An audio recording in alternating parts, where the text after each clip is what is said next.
안녕하세요. 세종제작교회 김남식 목사입니다. 이제 장마가 온다고 그래요. 그래서 굉장히 이제 뜨겁지만 이제 조금은 이제 시원해질 수 있는 그런 날씨가 될 거라고 생각을 합니다. 이번 연도에는 이제 봄이 실종된 해가 아닌가 싶습니다. 왜냐하면 코로나 때문에 다들 집에 계셨고 스스로들 다 이제 이동을 자제하셨기 때문에 그 좋은 벚꽃도 많이 못 보고 이제 날씨가 뜨거워져서 벌써 장마가 이제 다가오기 시작합니다. 장마가 다가오면 또 많은 것들이 귀찮아지죠. 아이들 옷 젖고 또 그거 빨래하려면 잘 안 마르고 그런 순환들이 계속되면서 이제 가정에서는 주부님들께서 좀 힘드실 겁니다.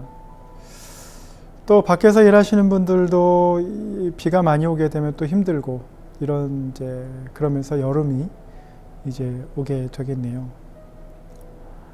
이렇게 뜨거운 여름날 여러분 혹시 한번 집에 44cm 가로가 44cm 그리고 세로가 60cm인 기내용 여행용 가방을 한번 찾아보시기 바랍니다.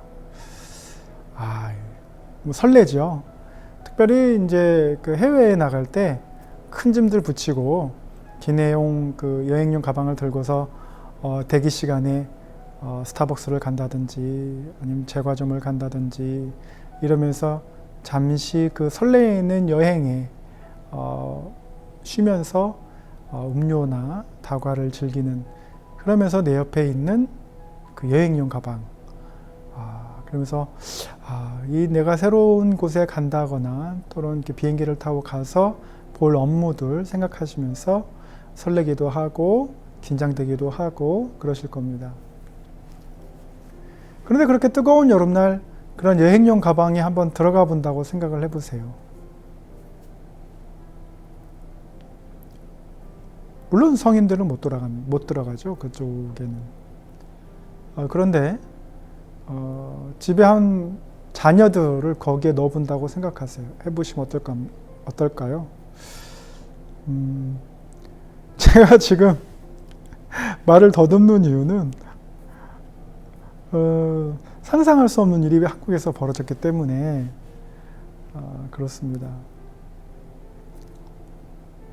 어떻게 아이를 거기다 넣을 생각을 했을지 상상조차 못했기 때문에 어느 날 스마트폰으로 뉴스를 봤는데 44cm, 60cm가 되는 그 기내용 여행용 가방에다가 아이를 7시간 가둬놨다. 그리고 아이가 사망했다.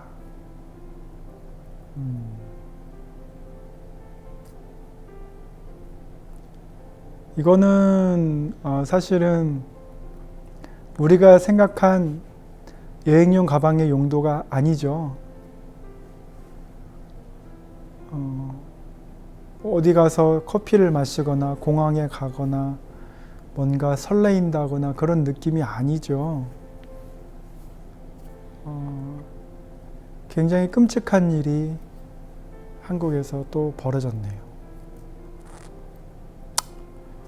아쉽게도 또라고 말한 것이 더 가슴이 아픕니다.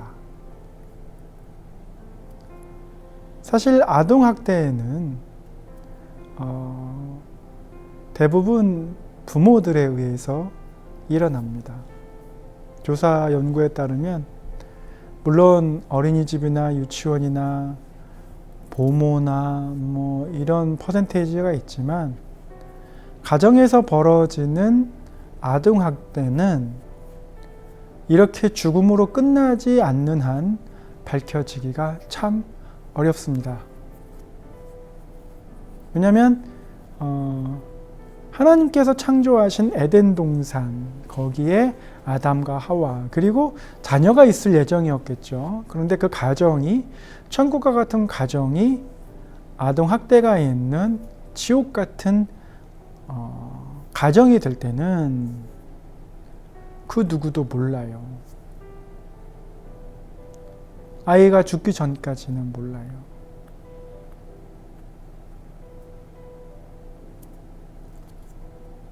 한 번은 아이가 공원에서 놀다가 넘어졌어요. 넘어지면서 하필 차 문에 찧었어요. 그래서 입술이 이렇게 나갔습니다. 그래서 응급실로 데려갔어요. 응급실로 데려갔더니 아이의 입술을 먼저 보는 게 아니라 그 당시 4, 5살 때니까 아이의 몸 전체를 보는 의사를 봤습니다. 의사가 어떻게 다쳤냐고 물어보죠. 당연히 넘어졌으니까 넘어졌습니다. 이렇게 말했습니다. 그러나 의사는 단순히 넘어져서 아이가 입술이 터진다 그렇게 보지 않기 때문에 혹시 몰라서, 그리고 그게 규정이라서 아이의 몸 전체를 봤습니다. 만약에 아이 전체 몸을 봤는데 멍이 들었거나 상처가 있으면 그 의사는 바로 911에 신고해서 경찰이 오도록 해야 합니다. 왜냐하면 아이를 구해야 하기 때문에 그러겠죠. 이번에 44cm, 60cm 그 가방 안에 7시간 동안 물도 못 마시고 어쩌면 밥도 못 먹었을. 그런데 더 최악인 것은 용변을 그 안에 봤을 수도 있는 거죠. 왜냐하면 아이가 놀라니까. 그런데 누가 그렇게 했나요? 계모가 그렇게 했어요. 그 안에서 얼마나 아빠가 보고 싶었을까요?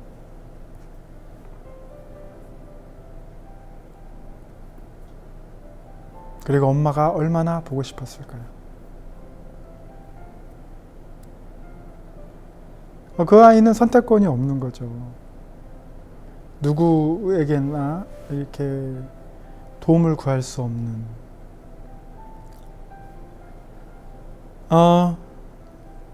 남자아이잖아요. 남자아이는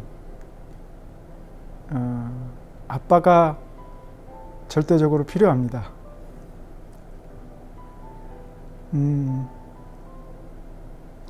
왜냐면 아빠가 아들을 이해할 수 있으니까요. 왜 이해할 수 있냐면 막 놀다가 뭘 부셨어요. 딸은 막 놀다가 뭘 부시진 않아요. 딸은 정신을 붕괴시키죠. 하지만 아들은 뭘 부셔요. 하지만 저 아빠의 정신을 붕괴시키진 않아요. 그리고 아빠도 그렇게 놀다 보면 그럴 수 있지라고 이해를 해줘요. 어떨 때는 힘겨루기도 하고, 어떨 때는 권투도 하고, 어떨 때는 낚시도 하고, 운동도 하고 막 하면서 힘겨루기를 합니다. 그러면 그 힘겨루기를 해줄 수 있는 것은 아빠예요. 그리고 세상에서 제일 처음 만나는 친구가 아빠고, 세상에서 가장 잘 이해해 줄 수 있는 사람이 아빠예요. 그런데 그 여행용 가방 안에서는 아빠가 없었네요. 그런 상황이 가기까지 그 가정의 상황을 알 수는 없습니다. 그러나 결과적으로 보면 그 아이는 사랑받기 위해 태어났는데 계모라고 했으니까 이혼을 했고 어머니하고 떨어졌고 아이고 이놈의 자식 이렇게 발성 부려. 그러면서도 맛있는 거 해주고 옷도 입혀주고 샤워도 시켜주고 해주는 엄마. 그리고 엄마가 막 소리 지르고 아들한테 농담이지만 너 때문에 못 살겠어 이렇게 하면 아유 이리 들어와. 그래서 빨리 숨자. 그러면서 아빠 품으로 들어갈 수 있는 그런 시간들. 그런데 이 아이한테는 그게 없었네요. 항상 이런 뉴스를 보면서 이미 다 끝나고 나서 알려지는 거예요. 구할 수 있는 방법은 없는 거예요. 기회가 없는 거예요. 그렇죠? 이미 끝나지고 나서야 뉴스를 보면 할 수 있는 건 뭡니까? 댓글 하나 달아두는 거예요. 그 댓글에 뭐라고 달았냐면 미안하다. 또 다른 댓글들을 보면 아이야 좋은 곳에 가렴. 원주에서 아파트 안에서 뭔가 터졌어요. 그런데 어쩌면 또 그렇게 10살 나이의 아이가 칼에 찔려서 죽게 되었습니다. 아빠가 그랬다 그래요. 뉴스를 보면 아이가 끝까지 살려고 몸부림쳤던 흔적이 보인다 이렇게 나와 있습니다. 그 가정에서 무슨 일이 일어나는지는 모릅니다. 그러나 결과적으로 불편하게도 진실은 또 아이가 죽었다라는 거예요.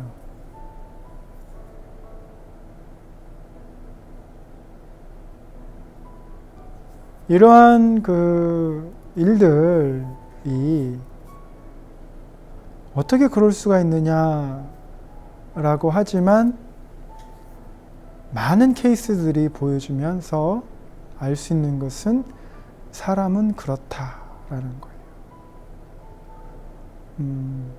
몇 년 전에 울산 계모가 생각이 납니다. 그렇다고 해서 모든 재혼한 가정에 흔히 우리가 부르는 계모라고 하는 분들이 다 그런 건 아닌데 뉴스에서 그렇게 나오고 사건들이 벌어지는 걸 보지만 우리 아이가 없어졌어요 라고 했는데 그렇게 말한 계모가 알고 보니 살인자였을 때, 아이의 살인자였을 때, 인터뷰할 때는 얼굴이 나오지만 피의자로 지목되었을 때는 모자이크 처리되는 그 암담한 현실, 그리고 그것이 일어나는 곳이 바로 대한민국.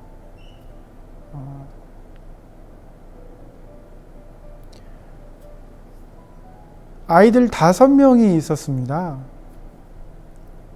아이들이 남녀 해가지고 남매들이 너무나도 즐겁게 노는 모습이 이제 뉴스에 방영이 됐는데요. 티모시 존스라는 30대 아빠가 아이를 체벌하다가 죽을 때까지 체벌을 한 거예요. 그리고 그 어린 남매, 사남매를 데리고 9시간 동안 그들을 묶어서 차를 태워서 돌아다니면서 아이를 죽게 한 거예요. 그러면서 그 아이들의 시신을 알라바마 시골길에 있는 큰 쓰레기통에 버린 거예요.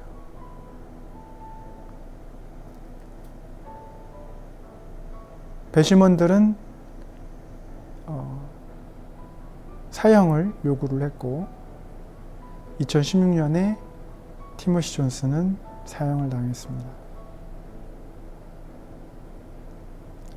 아이들의 모습이 얼마나 해맑은지 보세요.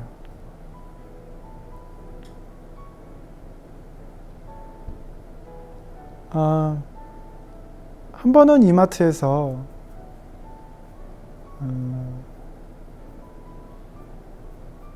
가정을 봤는데요.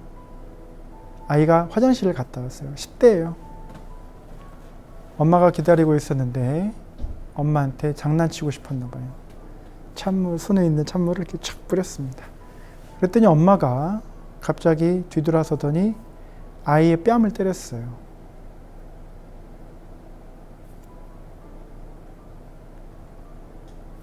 뺨 맞을 일인가요?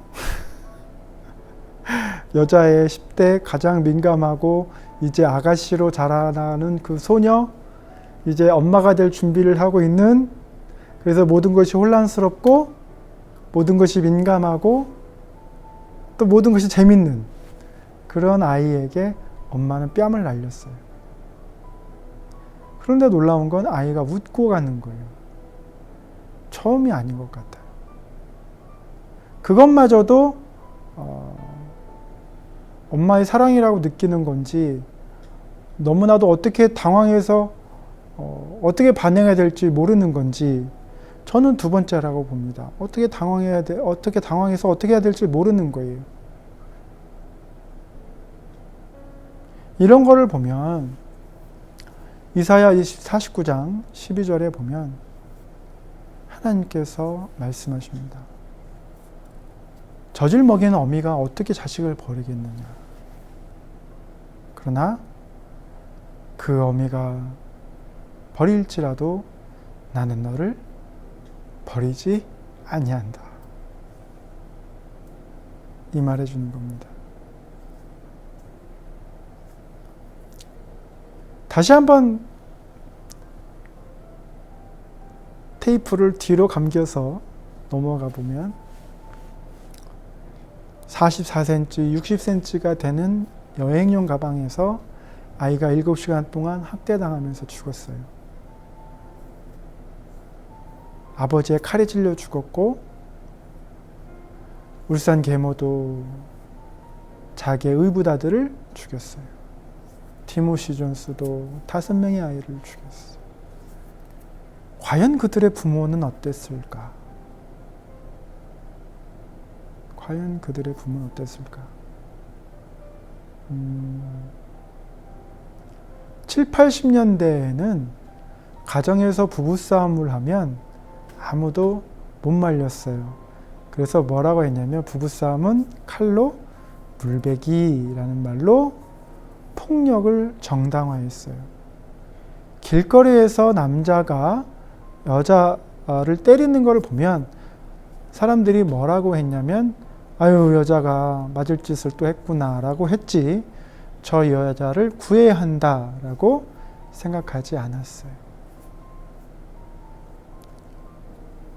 2017년에 탈북자 가정에서 남편이 아내를 때렸어요.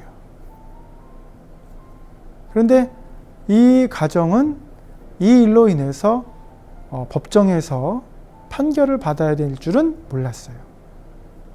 가정일인데 내가 내 마누라 때렸는데 그걸 폭행이라고 해서 법정까지 가야 되나? 탈북민들은 이해를 못 하더라고요. 무슨 말이냐면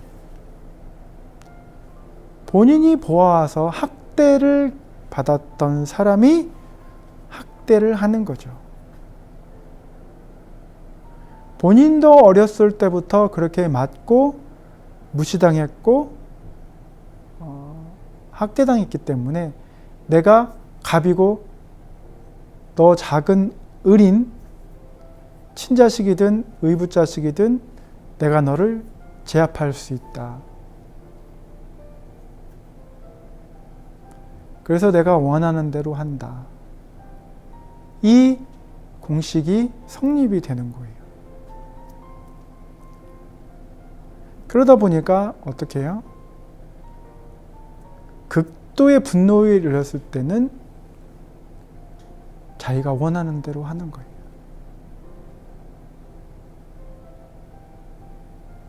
그래서 하나님이 말씀하시는 거예요. 낳은 자식, 젖을 먹이는 그 어머니가 너를 버릴지라도 내가 너를 버리지 않겠다. 인간의 그 악함이 어디까지 갈 수 있는지를 하나님은 아시는 거예요. 그럼 어떤 사람이 이렇게 말하겠죠. 그럼 아예 그런 악함을 없애주지. 왜 하나님은 그런 거를 허락했대? 인간을 만들었다면서 하나님이 악한 거 아니야? 그렇게 얘기를 하면 지금은 자꾸 하셨지만 로나ल्드 내쉬라는 변증학자는 이렇게 답을 할 겁니다. 하나님이 선한 것을 선택하도록 우리에게 자유를 주셨으면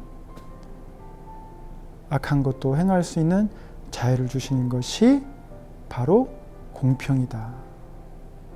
그것이 바로 공정한 것이다.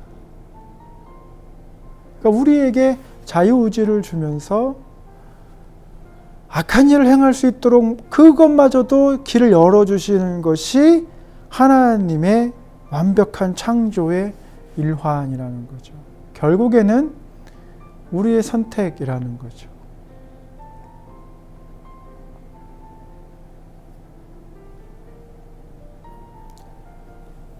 자녀는 하나님의 선물입니다.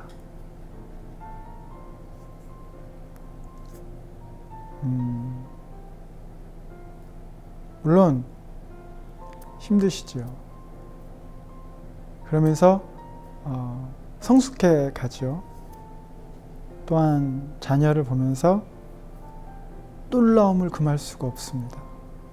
어떻게 아이가 이렇게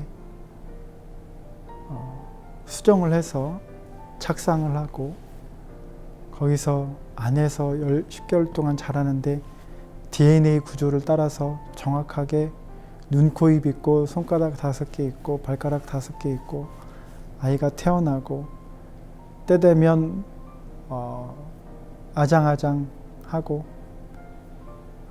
배밀이도 하고 앉아있기도 하고 걸음마 떼고 이런 것들이 다 자연스러운 것 같지만 그거를 하나하나 깊이 생각해 보면 날마다 기적이에요. 날마다 기적입니다. 마가복음 10장에 보면 예수님께서 뭐라고 말씀하시냐면 어린아이와 같은 자들이 천국에 간다 그래요. 어린아이와 같은 자들이. 이렇게 순수하잖아요. 그 자녀들이 우리 집에, 우리 가정에 있는 거예요. 여러분, 천사를 기다리는 사람들 부부 모임, 불임 부부 모임 가보면은요,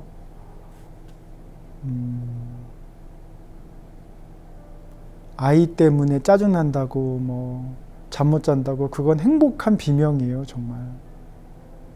아이를 가질 수 없는 부부에게는 그건 정말 배부른 투정인 거예요. 우리도 아이를 가지고 태어나서 그 아이의 기저귀도 갈아보고 안아보고 같이 목욕도 해보고 놀러도 가보고 여름이니까 해변도 가보고 아이가 뭘 부시든 뭘 하든 안 다치면 최고예요. 아이가 안 다치면 성적이 안 나와도 아이가 건강하면 최고예요. 밥 잘 먹고 잠 잘 자고 안 아프면 최고예요.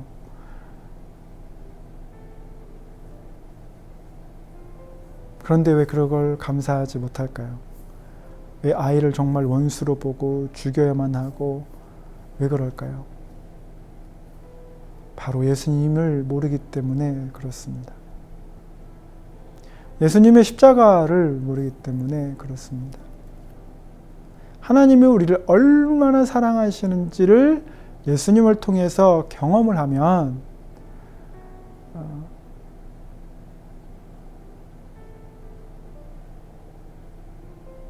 아이를 사랑할 수 있습니다. 아이를 사랑할 수 있다는 말은 사실은 정상적인 부모 가정은 당연한 것처럼 느껴지겠죠. 그러나 그렇지가 않아요. 육아 스트레스, 여러 가지 재정 상황, 빚, 어렸을 때의 상처, 이런 모든 것들이 복합적으로 문제되는 것들을 누구한테 쏟아부어요? 아이한테 쏟아붓는 거예요. 누구한테 쏟아부어야 돼요? 십자가에 쏟아부어야 돼요. 수고하고 무거운 짐진 자들아 다 내게로 오라. 예수님 말씀하시잖아요. 집에 빚이 있고 가정에 문제가 있고 나에게 상처가 있고 그래서 우울증이 오고 아이를 도저히 볼 수 없는 그 순간이라도 그 극한의 상황이 온다면 어디로 가야 돼요? 예수님께 가야 돼요. 내가 교회를 한 번도 가본 적이 없고 전혀 관심 없어도 누군가한테는 해결책을 받아야 돼요. 해결책을 마련해야 될 거 아니에요. 어디서 해결책을 마련해요? 예수님 앞에서 해결책을 마련하는 거예요. 교회 갈 수도 없고 기도할 수도 없고 아무것도 할 수 없으면 지금 그렇게 말씀하시는 거예요. 예수님, 당신이 살아계시다면 내 문제를 지금 해결해 주십시오. 나의 이 극한의 이 극도의 분노를 해결해 주십시오.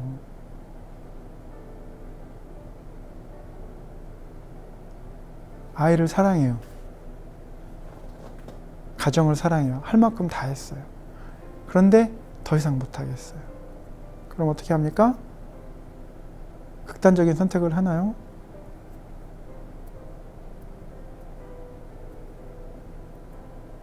하나님 기뻐하시는 일이 아닙니다. 아무도 몰라요. 저도 몰라요. 이웃도 몰라요. 자식들도 몰라요. 다 몰라요. 나만 알아요. 얼마나 힘든지. 그걸 하나님께 이야기하면 하나님 살아계신다는데 내 이야기 좀 들어주십시오.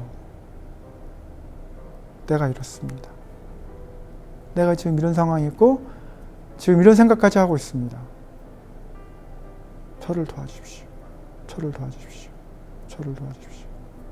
예레미야 29장에 보면 하나님께서 말씀하십니다. 나를 찾고 찾으면, 간절히 찾으면 나를 만나리라. 하나님이 눈에 보이지 않고 하나님이 허상이고 교회에서 만든 거짓말이고 인간들이 속고 있는 거라고 해도 다 좋아요. 다 좋아요. 그렇게 생각하셔도 돼요. 그런데 한 번만큼은 하나님께 기도해 보세요. 속는 셈 치고 이번에 내가 한번 속아준다. 그래, 한번 속아준다. 속는 셈 치고 하나님께 말해보세요. 나는 제가 왜 그렇게 미운지 모르겠습니다. 나는 제가 왜 이렇게 죽일 만큼 싫은지 모르겠습니다. 그러면은요, 왜 그런지 하나님이 보여주실 거예요. 어떻게? 내가 어렸을 때 어떻게 구박받았고 어떻게 상처받았고 어떻게 내가 힘들었는지를 하나님이 스냅샷 하나하나로 정확하게 보여주실 거예요.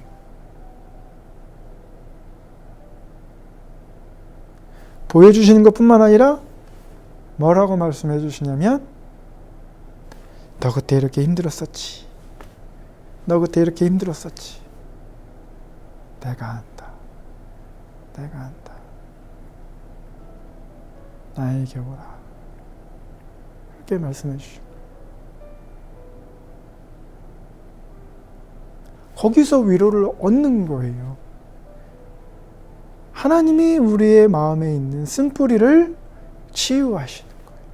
더 적극적으로 한다면 그렇게 기도하고 나서 전문 상담가를 찾아가세요. 자기 대면의 시간을 가세요. 자기 대면의 시간을 갖고 내가 얼마나 소중한 존재인데 인간의 죄로 말미암아 내가 왜 그렇게 취급을 당했는지 알게 되고 그 상처로 인해서 지금 내가 저 아이를 아주 나쁜 마음을 가지고 보고 있었구나. 사단이 아주 못된 마음을 갖게 해서 저 아이한테 보복하려고 했구나. 아무런 죄도 없는 저 아이에게.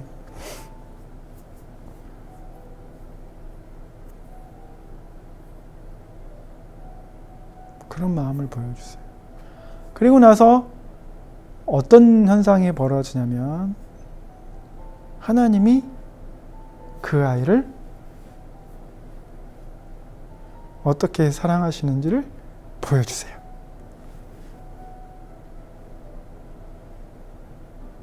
그리고 회개할 수 있는 시간을 주실 겁니다.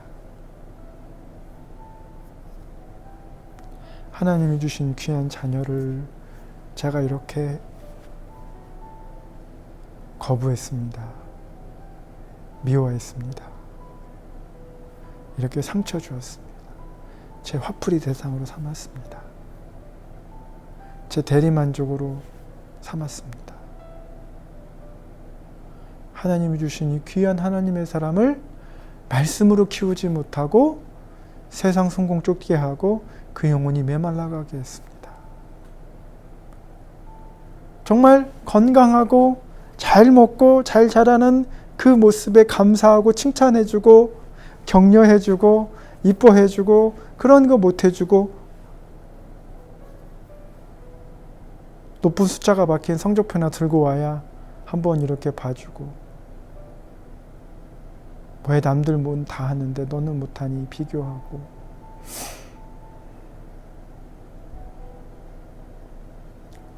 호랑이한테 독수리 되라고 하고 독수리한테 큰 고래가 되라고 하고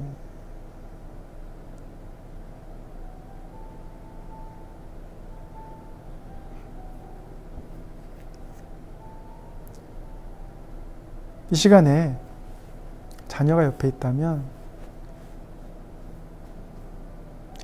안아주세요. 그리고 이렇게 고백하세요. 엄마한테 와줘서 고마워. 아빠한테 와줘서 고마워.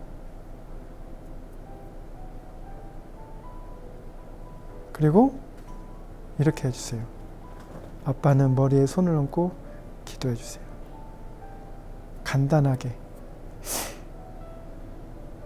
하나님 축복해주세요. 그거면 됩니다.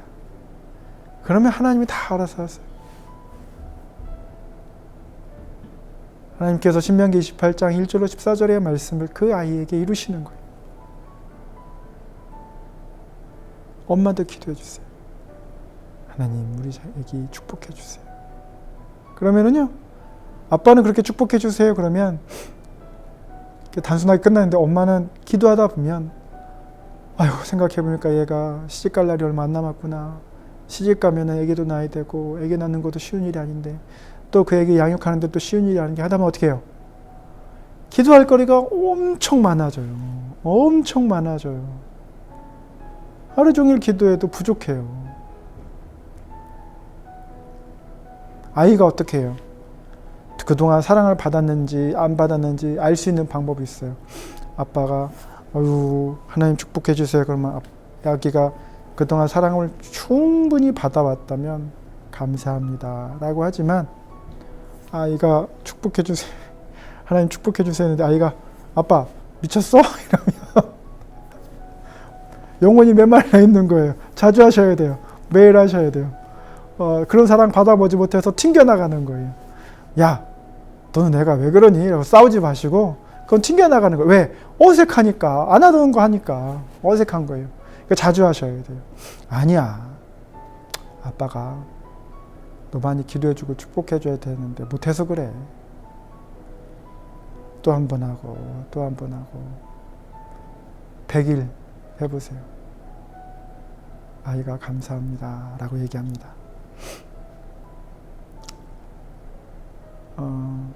우리가 전도를 해야 되는 이유는, 그래서 예수님을 알아야 되는 이유는 바로 이것 때문에 그래요.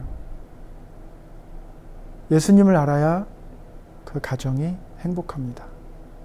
부적을 붙여놓고 절에 가셔서 해보세요. 행복해지나. 왜 그러냐면 귀신이나 우상을 섬겨서는 되질 않아요. 귀신이나 우상은 자녀를 죽이게 만들어요. 무당을 이용해서 서천에서 아버지가 딸을 죽도록 내버려 두었어요. 귀신 나가게 한다고. 시흥에서도 그런 일이 벌어졌어요. 왜요? 귀신은 우리를 죽게 해요. 하지만 만왕의 왕이시고 창조자이신 하나님은 우리를 살리시기 위해서 본인이 십자가에 달리셨어요. 십자가로 승리하신 예수님의 이름을 선포하면 귀신은 떠나갑니다. 그 가정에서 있을 수가 없어요. 말씀으로 선포되는 가정, 말씀으로 충만한 가정, 그 가정은요, 자녀들이 기도해요. 그리고 뭘 하냐면 자녀들이 위기에 닥쳤을 때 어떻게 극복하는지를 알아요. 어떻게 해요? 기도로 극복하는 거예요. 왜요? 부모가 그렇게 했으니까. 아무리 힘들고 아무리 지쳐도 극단적인 선택 생각하지 않습니다. 왜냐하면 우리는 못해도 예수 그리스도를 통해서, 우리에게 능력 주시는 자 예수 그리스도를 통해서 할 수 있기 때문에 그런 거예요.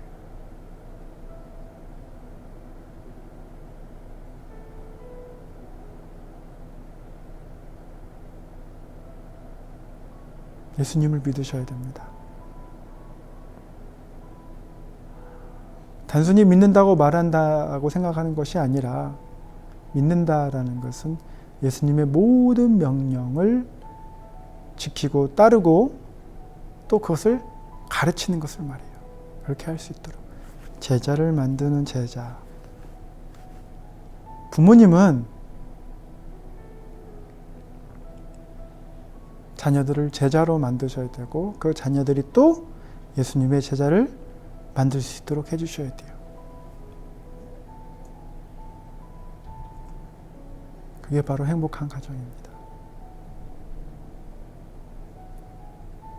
집에서 예배를 드리고 치킨을 먹고 함께 하루의 이야기를, 또는 걱정거리를, 또는 미래 이야기를 나눌 때에, 그럼 어떻게 해요? 아유, 너 이렇게 많이 걷구나. 이제 곧 시집가도 돼야 되겠네. 우리에게는 어떤 이상형이 좋아?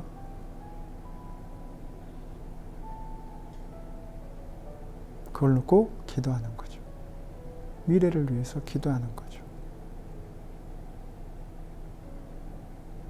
축복합니다. 꼭 예수님을 믿으시고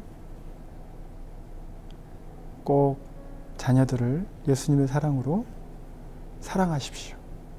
첫 번째, 돈이 없어도. 두 번째, 빚이 많아도.